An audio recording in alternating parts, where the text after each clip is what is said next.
ఓ భక్తుడు అంటాడు, put God first, you never be last. నిజమే. పరిశుద్ధ గ్రంథమైన బైబిల్లో అనేక మంది సూర్యుడు ఉదయించక మునిపే పడకల మీద నుంచి లేచి వేకువజామున ప్రార్థన చేసి చరిత్రను మార్చే చరిత్రకారులుగా మారిపోయారు.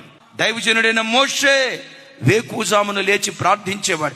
430 సంవత్సరాల ఇశ్రాయేలీల చరిత్రలో ఏ ఇశ్రాయేలుడు చేయలేని ఒక సాహసోపేతమైన కార్యం మోషే చేయటానికి కారణం ఏంటో తెలుసా? వేకువజాము ప్రార్థన. వారసత్వంగా పొందుకున్నాడు మోషే దగ్గర నుంచి నాయకత్వం. యెహోషువ కృప ఏంటో తెలుసా? తన గురువు గారు లాగే వేకువనే లేచి ప్రార్థించేవాడు. ఎంత కృప పొందుకున్నాడంటే మోషే చేసిన పరిచర్య కంటే రెట్టింపు మహిమ కలిగిన పరిచర్య చేశాడు.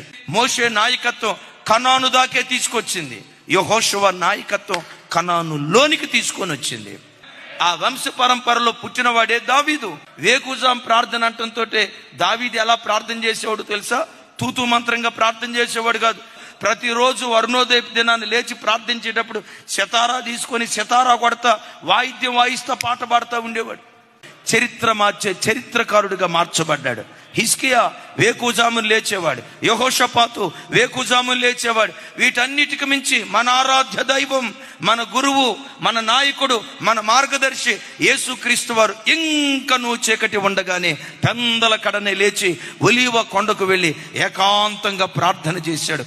చరిత్ర తిరగరాసిన చరిత్రకారుడిగా ప్రభు మారిపోయాడు. నేటికి చరిత్రను రెండుగా విభజించిన ఏకైక శక పురుషుడు ఆరాధ్య దైవం ప్రభు అయిన యేసుక్రీస్తు వారు. Download share chat.